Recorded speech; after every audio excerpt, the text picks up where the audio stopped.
unos procesos fisiopatológicos que básicamente están relacionados con una alteración en la sensibilidad a la insulina. Se podría decir que la sensibilidad a la insulina alterada, la insulinoresistencia fundamentalmente, puede generar muchos de los cambios que llevan a que el ovario sea poliquístico. Contestando la pregunta, el ovario poliquístico lo podemos enunciar en dos formas. El ovario morfológicamente poliquístico, que es el órgano de la mujer, el ovario, la gónada, que se altera y se aumenta el número de folículos por estos procesos fisiopatológicos basados fundamentalmente en la resistencia a la insulina, que llevan a que este número alterado de folículos, a su vez, no sean funcionantes en la mayoría, por lo tanto, tengamos trastornos de la ovulación. O sea que se trata de una mujer que tiene problemas de ovulación y tiene un ovario que morfológicamente está muy lleno de imágenes foliculares que, como digo, confundieron un poco a los primeros autores que inicialmente creyeron que eran quistes y por eso le dieron el nombre de poliquístico. Esa es la primera concepción del ovario poliquístico. Y la segunda es el síndrome de ovario poliquístico, en el cual se van a presentar unas manifestaciones de tipo hiperandrogénico como el acné, la caída del cabello o el aumento del vello corporal con hirsutismo y trastornos de la menstruación que pueden ser por falta de ovulación, los cuales configuran entonces ya el conjunto que llamamos síndrome, en el cual el aspecto poliquístico del ovario es un componente que incluso podría no estar necesariamente si se encuentran los dos. De eso vamos a hablar un poco más adelante. Contestando finalmente la pregunta, entonces el ovario poliquístico es un hallazgo que actualmente estamos haciendo por ecografía, pero que originalmente se hizo por estudios de patología.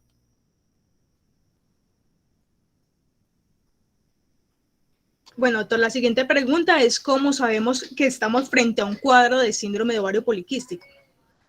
Bueno, como estaba empezando a decir, una base sería encontrar que tenemos ovarios morfológicamente poliquísticos cuando hagamos los estudios de ecografía.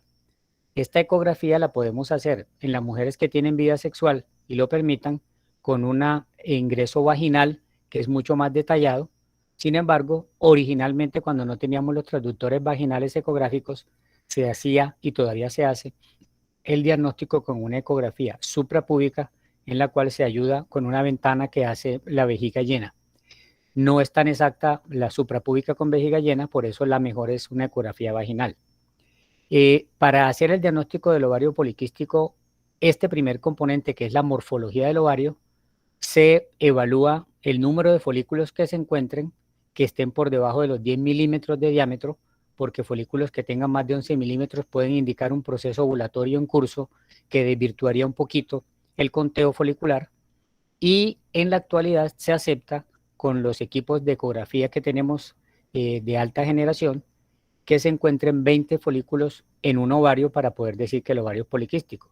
Ese sería un primer factor diagnóstico.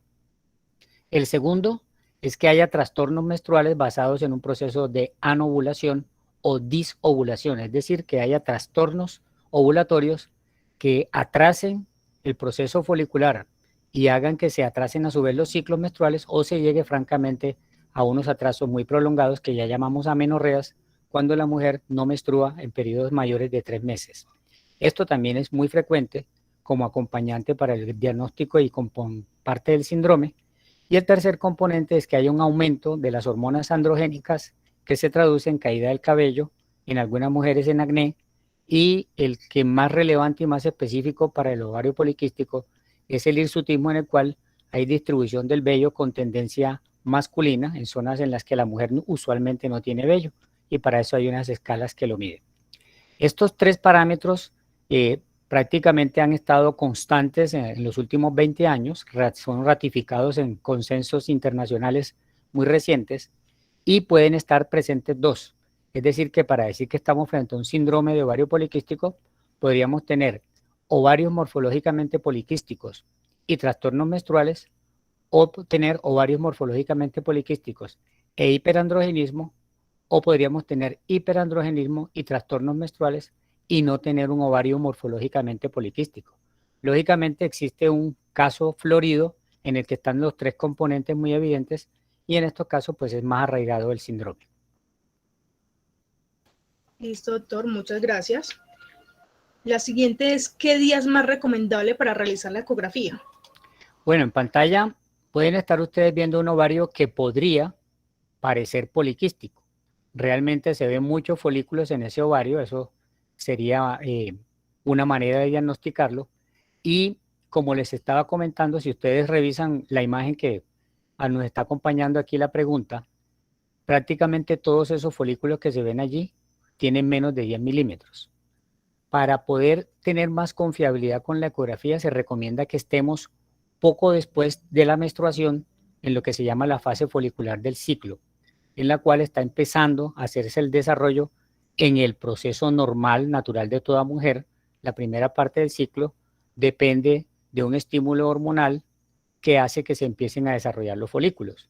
Si nosotros hacemos el examen una época más tardía del ciclo, podríamos en algunas mujeres encontrar que hay cambios ovulatorios porque no todas las mujeres que tienen ovario poliquístico van a tener dificultad para ovular y eso nos podría confundir el conteo de folículos.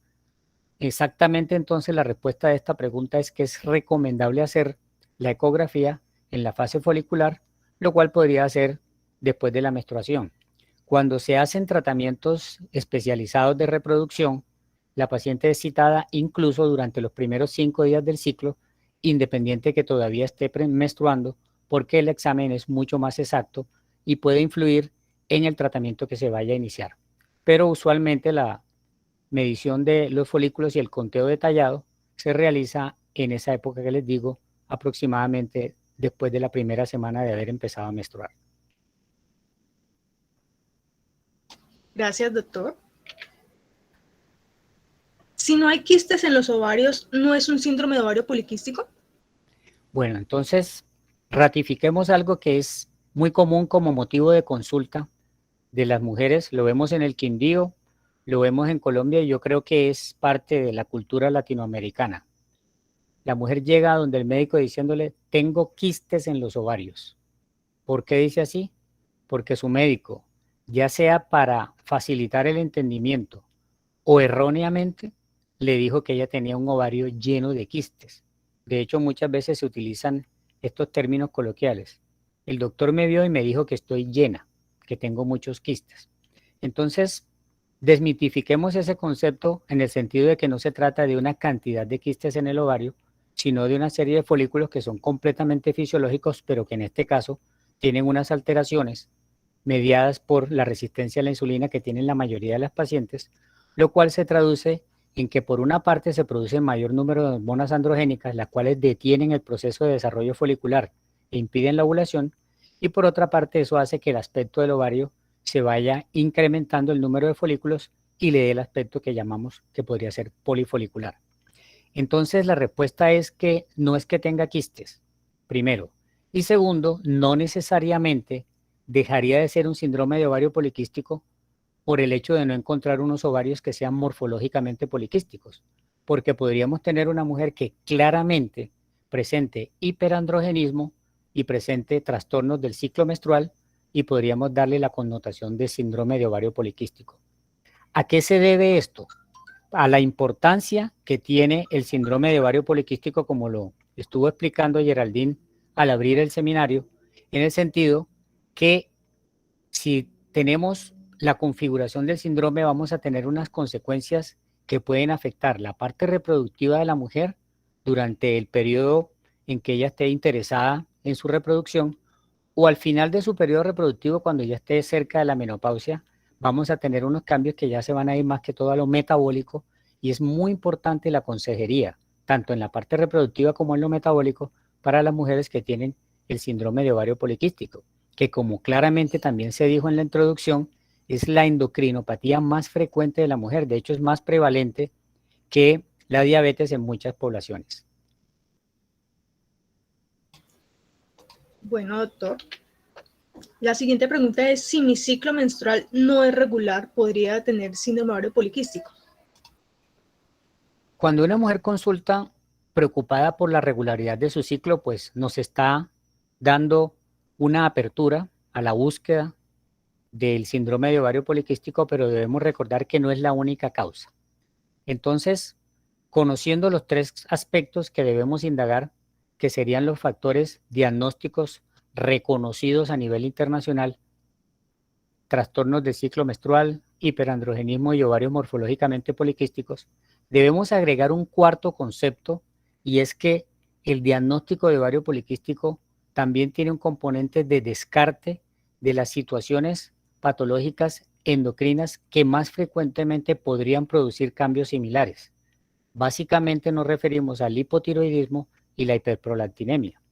Entonces, esta mujer que nos está consultando por un ciclo irregular, la debemos estudiar en el contexto de una irregularidad del ciclo en general, solicitando exámenes hormonales, midiendo las hormonas tiroideas, midiendo la prolactina, y una vez encontremos que estos niveles hormonales son normales, nos centraríamos en la posibilidad del síndrome de ovario poliquístico, porque si bien podría haber otras causas de alteración del ciclo que generen irregularidad, ya serían mucho menos frecuentes y su estudio podría ser diferido.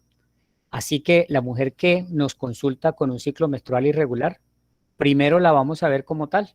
Estudiamos ese ciclo y si definitivamente la irregularidad no parece depender de otros factores hormonales, nos centraríamos en el ovario poliquístico y entonces entraríamos a hacer la indagación para completar los aspectos que todavía no tengamos claro. Por ejemplo, si tiene irregularidad del ciclo, entonces nos faltaría que demostremos que tiene ovarios morfológicamente poliquísticos y o que tenga trastornos de hiperandrogenismo, ya sea bioquímico o evidentemente clínico. Gracias, doctor. ¿El síndrome de ovario poliquístico puede causar diabetes u otras complicaciones? La asociación del síndrome de ovario poliquístico con trastornos metabólicos inicia con los problemas de la tolerancia a la glucosa.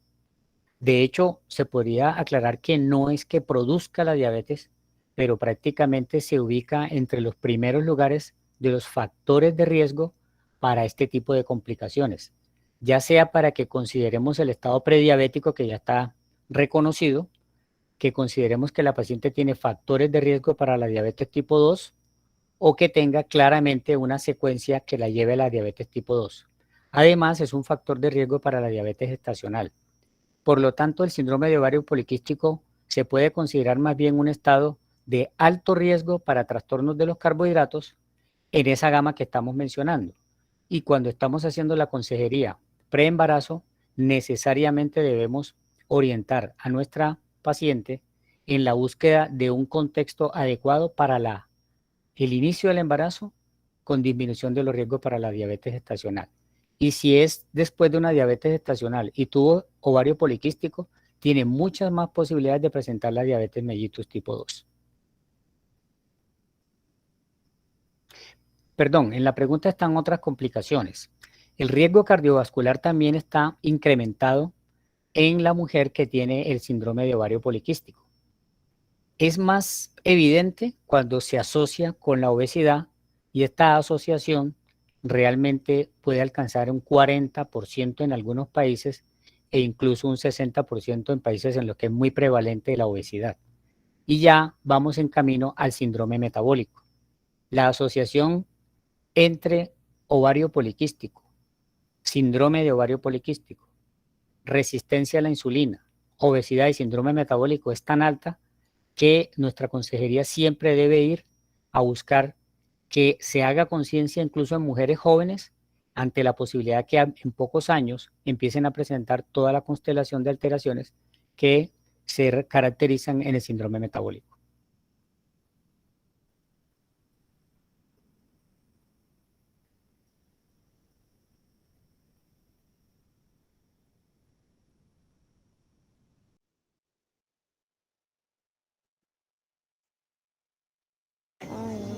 Ya. Bueno, ¿me escuchan?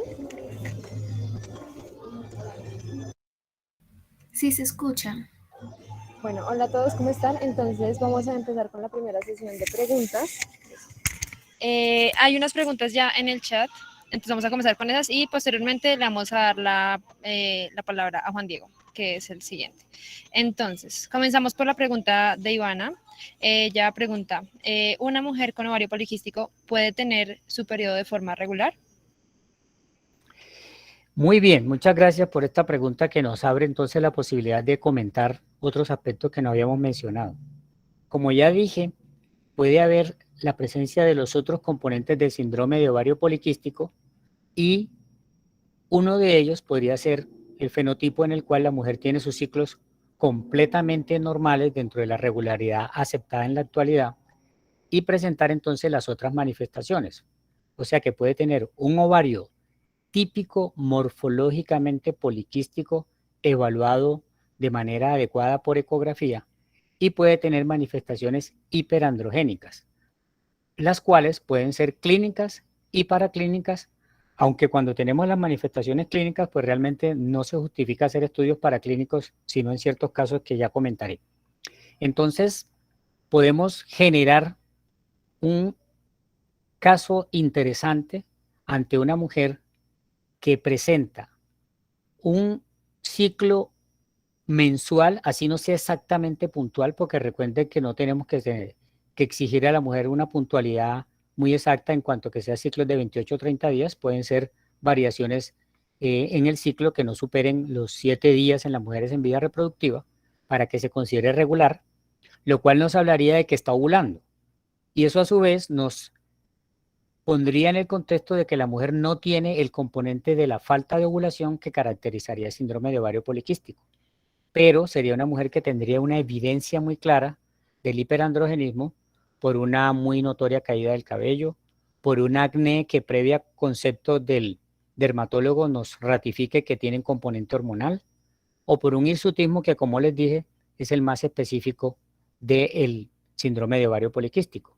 Y esa mujer podría tener unos ovarios morfológicamente poliquísticos, o sea que tendría dos componentes y no tendría el tercero. En estos casos, se puede entrar en la sospecha de que aunque la mujer esté menstruando puntualmente, sí tenga un problema ovulatorio y ese problema ovulatorio no se esté reflejando en el ciclo menstrual alterado.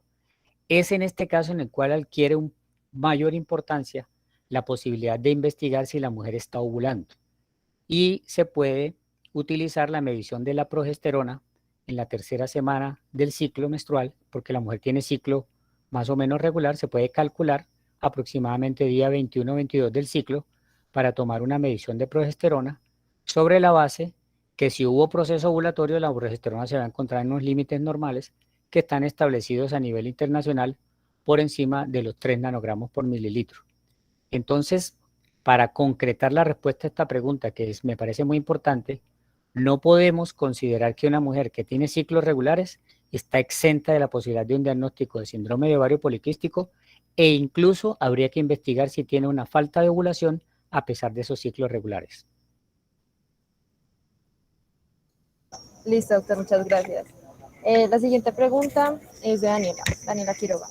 ¿Es rutinaria la medición de testosterona para el diagnóstico de síndrome de ovario poliquístico?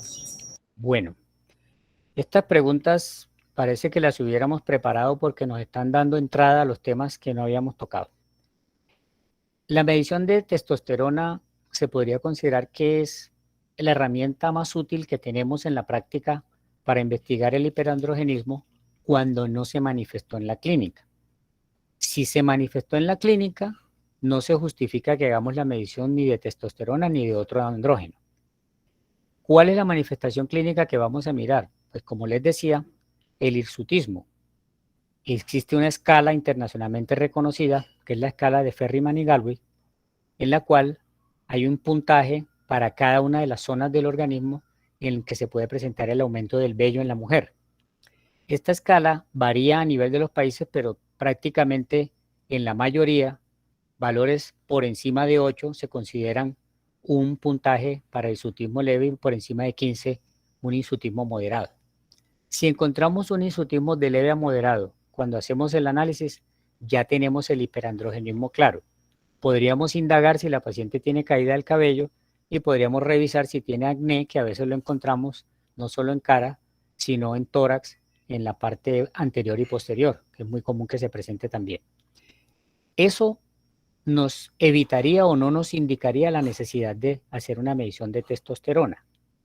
La medición de testosterona se sugeriría en dos grandes situaciones. La primera, en la que estemos frente a un posible caso de síndrome de ovario poliquístico, pero no tengamos evidencia clínica de hiperandrogenismo. O sea, que no tengamos ninguno de los tres que le he mencionado, a pesar que tengamos unos ovarios morfológicamente poliquísticos o que tengamos unos trastornos del ciclo menstrual. Entonces, allí sí se justifica, para tratar de configurar el síndrome, medir la testosterona. Y la segunda situación es todo lo contrario. Es cuando sí encontramos el hiperandrogenismo, pero nos preocupa porque es exagerado.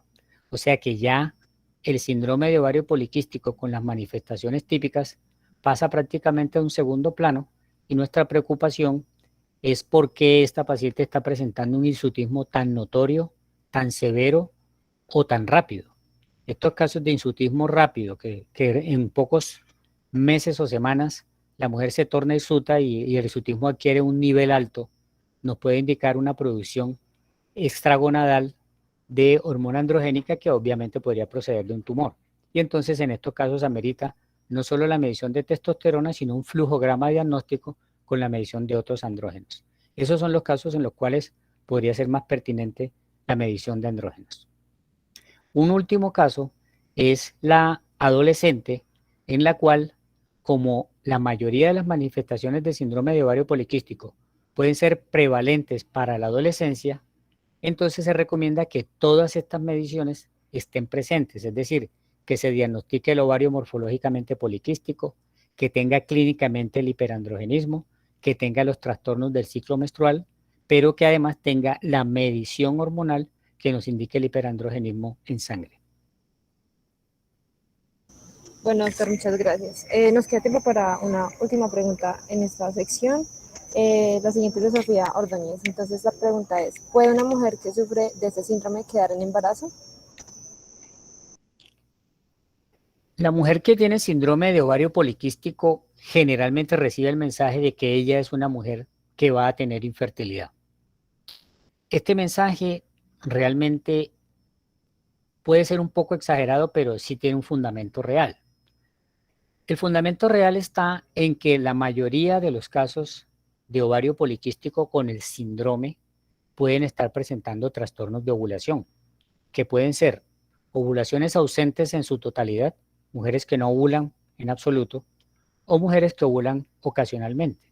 Y esto puede facilitar que haya dificultad para lograr embarazo.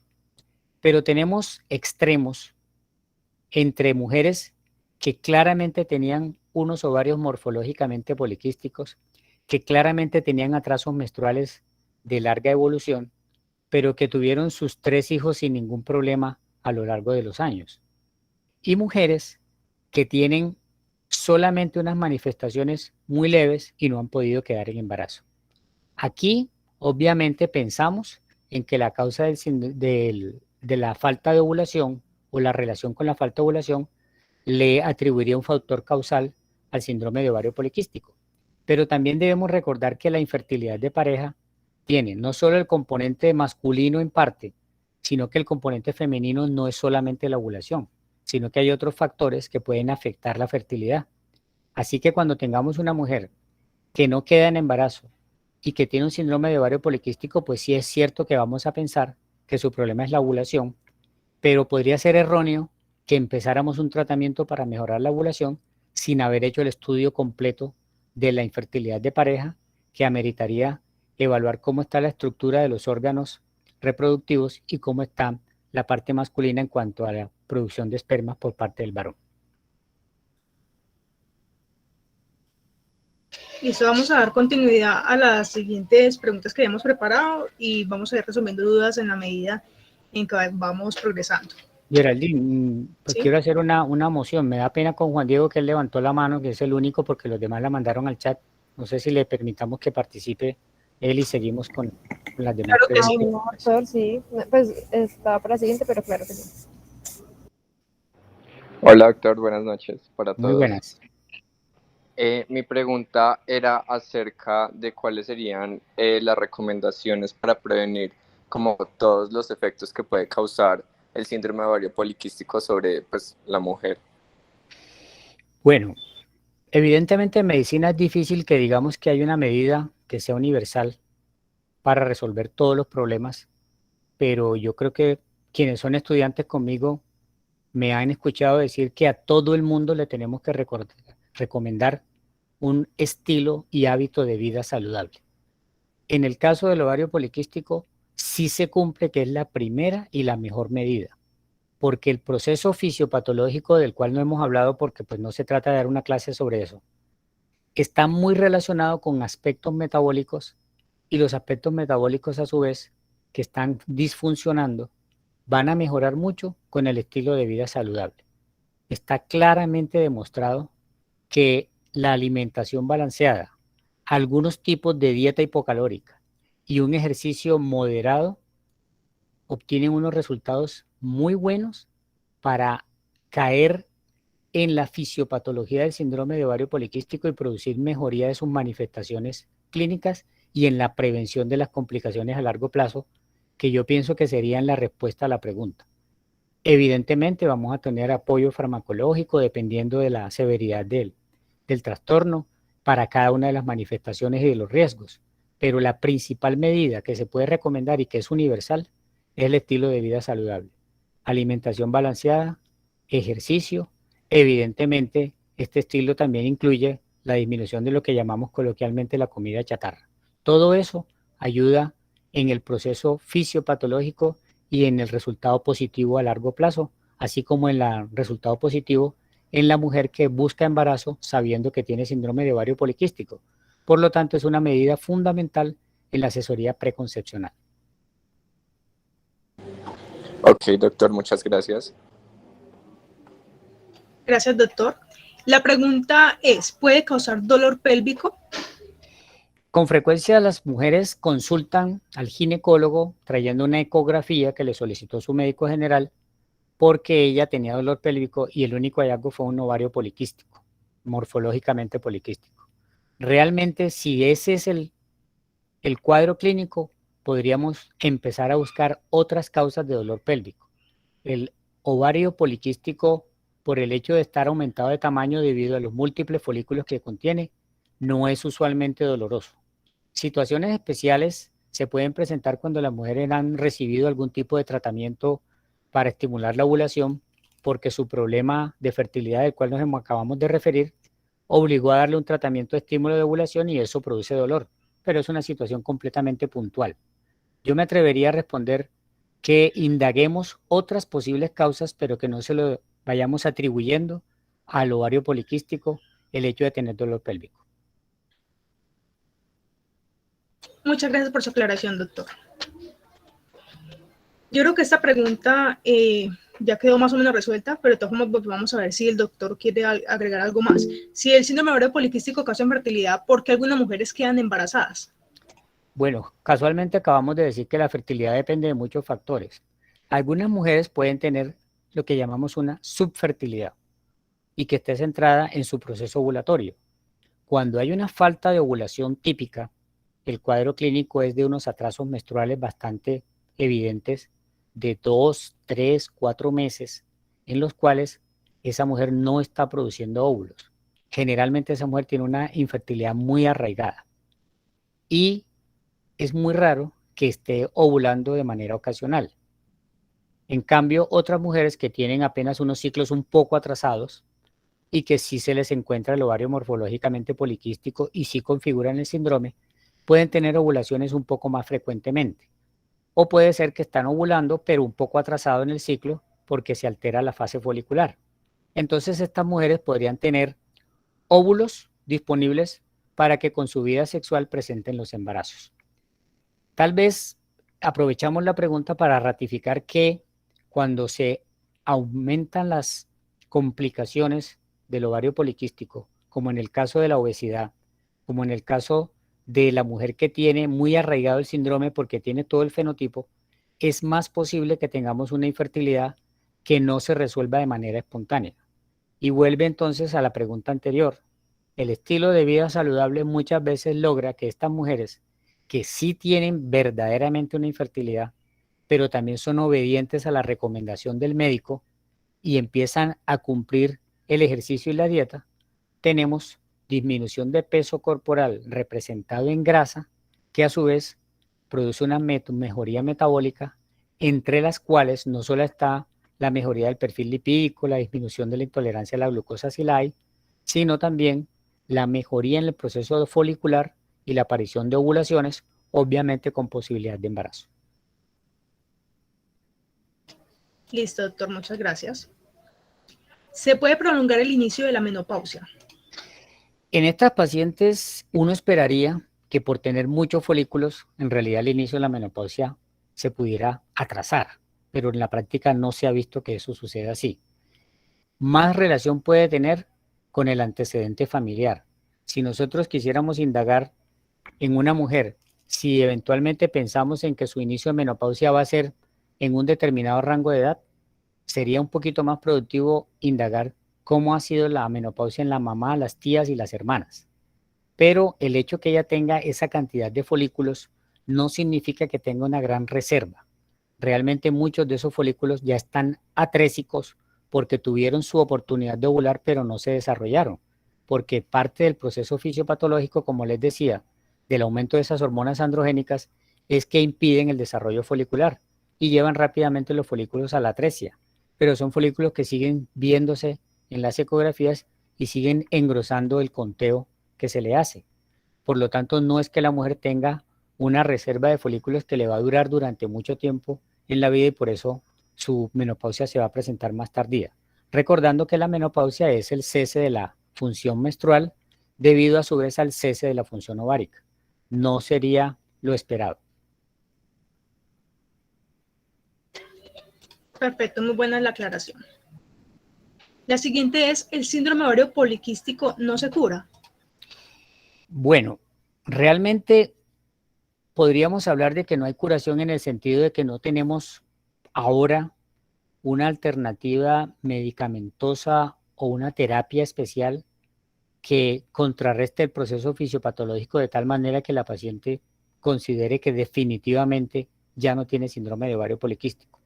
Lo que sí puede suceder es que se presente una dinámica en las manifestaciones clínicas y en algunos cambios en el organismo, de tal manera que es muy prevalente el trastorno del ciclo menstrual en la mujer que se encuentra en vida reproductiva y el aspecto morfológicamente característico de los ovarios durante ese tiempo.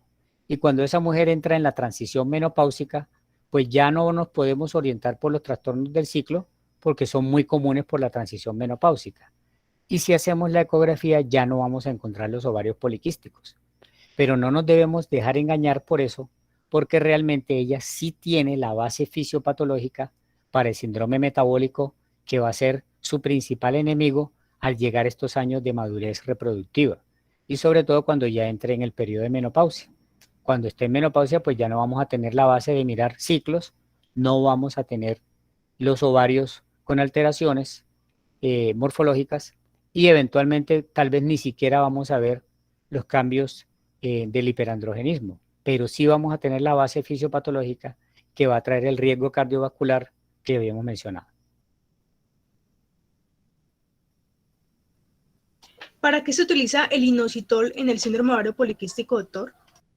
El inositol se viene utilizando desde hace unos años porque se encontró que él interfiere favorablemente en el proceso metabólico que lleva a la sensibilidad a la insulina. Se ha demostrado que las pacientes con síndrome de ovario poliquístico tienen alteraciones en la producción endógena de inositol. Recordemos que el inositol tiene dos grandes vías metabólicas, el mioinositol y el dechiroinositol. De hecho, el mioinositol finalmente termina en dechiroinositol y ellos tienen cada uno un paso de apoyo en el proceso de la insulina. El mioinositol va a facilitar todo lo que es el ingreso de la glucosa a la célula y la actividad de la insulina, y el dechiroinositol va a aumentar, va a trabajar por la vía del glucagón. Ellos se complementan y tiene una ventaja también la paciente y es que su organismo lo podría producir. El problema es que cuando se tiene síndrome de ovario poliquístico se ha visto que están disminuidos la síntesis del inositol en general, por lo que se necesitaría un suplemento. Y es allí donde surge la terapia de suplementar con inositol. Realmente todavía nos encontramos con estudios controversiales desde hace un tiempo se ha confirmado de manera bastante bien demostrada que la administración del inositol en pacientes con síndrome de ovario poliquístico puede disminuir la presentación de diabetes gestacional en el embarazo subsiguiente. Y quizá ese ha sido lo que más se ha podido demostrar y lo que en este momento está funcionando con cierto grado de medicina basada en la evidencia. Otro aspecto en el cual se está trabajando, y hay algunos reportes que todavía falta que tengamos más número de casos, es en el uso del inositol como un coadyuvante para cuando se va a hacer un tratamiento de reproducción asistida, sobre todo fertilización in vitro. Se obtienen algunos resultados con mejor número de óvulos, mejor calidad de esos óvulos para ser fertilizados y eventualmente un mayor número de embarazos. Esto todavía es discutido en los congresos de medicina reproductiva, pero todo apunta a que el inositol en adelante va a ser un coadyuvante en ese sentido. Para reemplazar a otros medicamentos que se utilizan, como son los insulinos sensibilizantes, de los cuales pues el más utilizado es la metformina, todavía nos falta. En ese sentido, los autores sí guardan ciertas reservas porque se usa mucho a manera de medicación empírica, se consigue mucho en las tiendas naturistas, obviamente se le atribuyen unas propiedades maravillosas y la ventaja es que no existen niveles tóxicos demostrados, así que las dosificaciones que se utilizan de manera empírica pues se ha visto que no generan complicaciones, pero todavía no tenemos definitivamente ubicado el papel en la mujer que no está en estos dos contextos que les mencioné. Pero hay una gran expectativa con el inositol para más adelante en el síndrome de ovario poliquístico.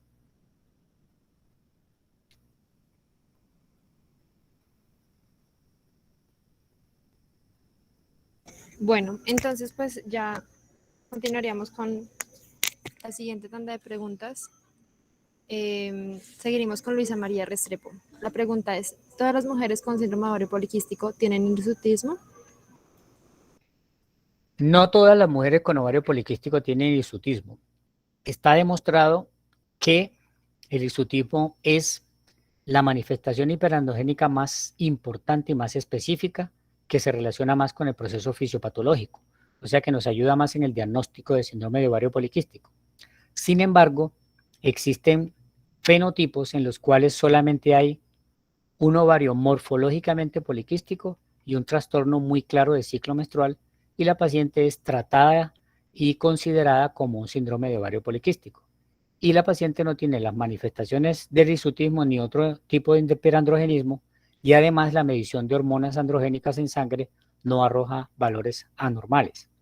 Entonces, en cuanto a la pregunta concreta sobre el hirsutismo, podemos decir que no siempre, y a su vez que podemos darle la connotación de síndrome de ovario poliquístico a esa mujer, así no lo tenga, para seguir en la consejería y en el enfoque de tratamiento.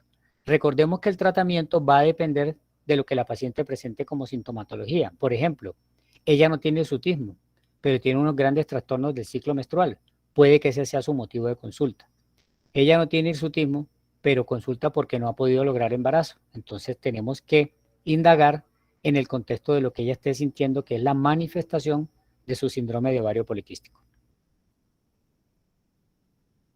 Perfecto, doctor, muchas gracias. La siguiente pregunta es de Juan José González y es, ¿cuál es la fisiología que hace que la insulina afecte en los ovarios poliquísticos? Bueno, como estábamos diciendo, el proceso fisiopatológico que más se ha demostrado recientemente es una asociación con una resistencia a la insulina. Cuando hay resistencia a la insulina, es muy común que haya un hiperinsulinismo. El organismo, en vista que la insulina no tiene buen efecto a nivel de receptor, ya sea por alteraciones pre, intra o por receptor, entonces el organismo contesta aumentando los niveles de insulina. La hiperinsulinemia se ha demostrado que influye en las células de la teca para la producción de los andrógenos. Recordemos que los andrógenos se producen en las células de la teca y después pasan a la célula granulosa para formar los estrógenos. Estos niveles elevados de insulina, por una parte directa, pueden producir eso. También tienen otro efecto a nivel hepático. y es que la insulina a nivel hepático puede producir una disminución de la producción de la globulina transportadora de hormonas sexuales. Al disminuir esta globulina, que usualmente transporta los andrógenos que están en sangre, disminuye entonces el transporte de ellos y permite que existan más andrógenos libres, lo cual se traduce en aumento de los niveles de andrógeno. Y otro mecanismo es que potencia la disfunción que se tiene como proceso fisiopatológico entre las gonadotropinas, que son la FSH y la LH. Los niveles de LH tienden a ser más altos y con la insulina se potencian los efectos de la LH sobre la teca, aumentando entonces la producción de andrógenos. Parece ser que el mediador de estos efectos de la insulina es el famoso insulin growth factor, el factor similar a la insulina, sobre todo el 1. Entonces la vía metabólica del insulin growth factor 1 es el que hace que la insulina a su vez tenga estos efectos que contribuyen al aumento del androgenismo. Listo, doctor, muchas gracias por la explicación. Ahorita hay otra pregunta, todavía tenemos un poquito más de 10 minutos para preguntas. Es de Dalia Cardona y dice, ¿qué pasa si no se trata el ovario poliquístico? Bueno, vuelvo a recordarles que tenemos dos conceptos, el ovario poliquístico y el síndrome de ovario poliquístico. Si no tratamos a la paciente con ovario poliquístico, no está pasando nada a menos que ella esté sufriendo de algún problema, porque tener ovario poliquístico no es una situación preocupante mientras todo lo demás se encuentre bien funcionando de manera adecuada. ¿A qué me refiero?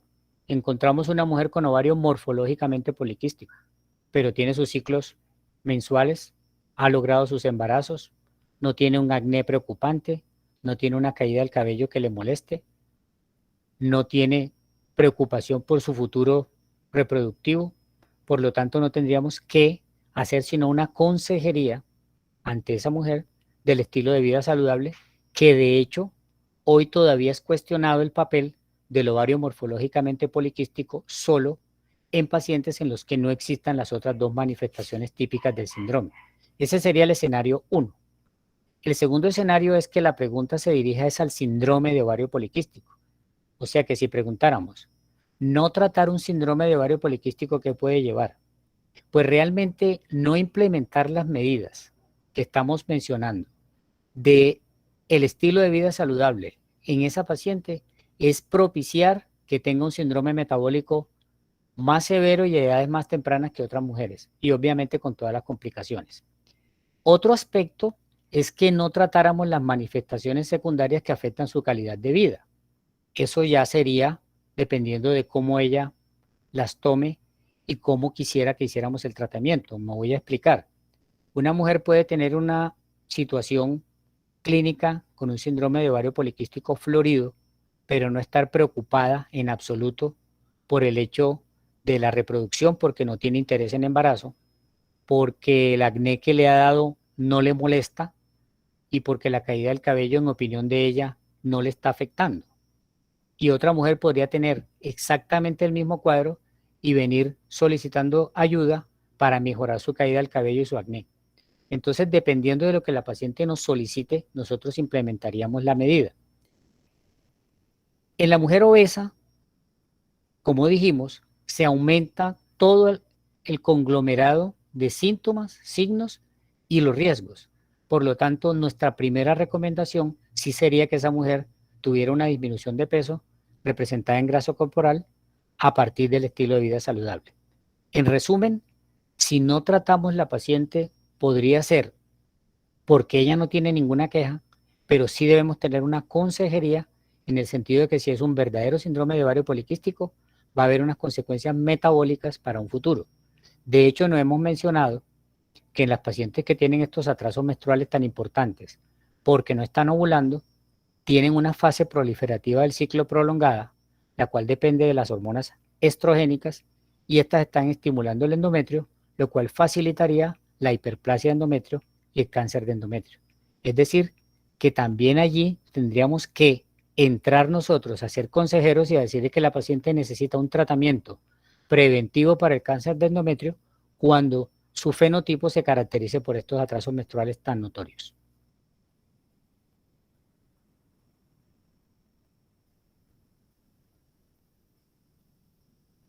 Bueno, acerca dos preguntas. Es de André David y dice, ¿en qué momento la mujer correría el riesgo de infertilidad secundario a ovario poliquístico? ¿En qué momento? Es difícil de decir porque la fertilidad depende de cuando se vaya a buscar el embarazo. O sea, yo no puedo decirle a una mujer, usted hoy es infértil cuando no tiene compañero sexual o cuando ella tiene compañero y se está cuidando con algún método de planificación. Realmente la infertilidad se constituye cuando la pareja busca el embarazo y pasa un tiempo importante, académicamente se establece un año, a veces damos un poquito más de tiempo, con una vida sexual normal y no se logra el embarazo. Entonces, el sentido de la pregunta lo podemos ubicar de acuerdo al contexto de la paciente. La paciente va a ser infértil cuando intente demostrar su fertilidad, pero no podemos considerarla infértil por el hecho de que ella tiene ovario poliquístico y mucho menos implementarle terapias. Es decir, si yo veo que una mujer tiene claramente una falta de ovulación, no resuelvo nada mandándole medicamentos para que empiece a tener ovulación si ella no está interesada en embarazo en el momento y mucho menos si no tiene compañero, porque yo no voy a resolver algo para un futuro, yo tengo que resolverlo en el momento en que ella tenga la necesidad de la parte reproductiva. Otra situación es cuando ella me consulta diciendo que tiene su cuadro de síndrome de ovario poliquístico, que ya intentó embarazo, que ya duró un año buscando y que definitivamente no lo ha logrado. Entonces yo entro a hacer el estudio que, como les dije, es recomendable hacer el estudio completo porque podríamos creer que su causa va a ser la falta de ovulación y empezar un tratamiento. Este último que acabo de mencionar tendría que ser concertado con la paciente. Explicarle que vamos a hacer un tratamiento de prueba sin haber indagado por los otros posibles factores causales y que ella sepa que si lo hacemos, corremos el riesgo de agotar el recurso de estimular la ovulación 1, 2, 3 ciclos para después detenernos y decir que definitivamente sí necesitamos hacer el estudio completo de pareja, que implicaría un espermograma en el varón y una evaluación de trompas de falopio en la mujer.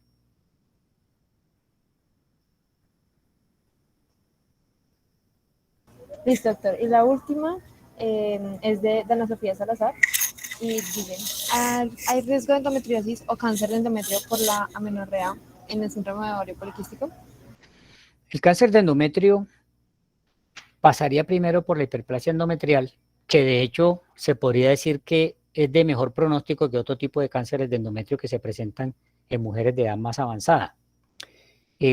Cualquier estímulo estrogénico que la mujer tenga, así sea incluso exógeno, así sea por estrógenos que vengan ingeridos o aplicados, en este caso los estrógenos propios de la mujer, debido a ese estímulo que mantiene durante un tiempo prolongado sin la contrarrestación de la progesterona por el hecho de no ovular, puede estimular el endometrio, producir inicialmente una proliferación, más adelante una hiperplasia, que a su vez puede llegar a complicarse con una hiperplasia con atipias, que ya sería entonces prácticamente el cáncer.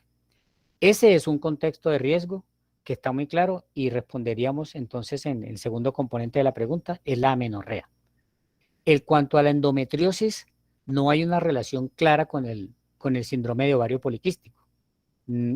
Generalmente las mujeres que tienen problemas de infertilidad pueden tener trastornos como el síndrome de ovario poliquístico o pueden tener endometriosis. Tal vez en ese sentido se podría encontrar una asociación estadística porque es muy frecuente que la mujer con síndrome de ovario poliquístico tenga infertilidad y la mujer con endometriosis tenga infertilidad, pero no hay una relación directa en la que la una, si la tratamos, beneficia a la otra y viceversa.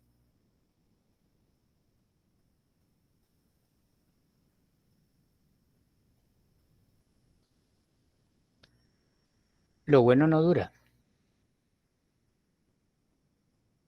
No, doctor, pero pues estuvo excelente la charla y muchísimas gracias, de verdad, sus aportes fueron muy completos. Yo creo que pues puedo hablar por todos al decir que pues nos brindó de muchísimos conocimientos que pues de pronto ya habíamos, nos aclaró muchísimas dudas.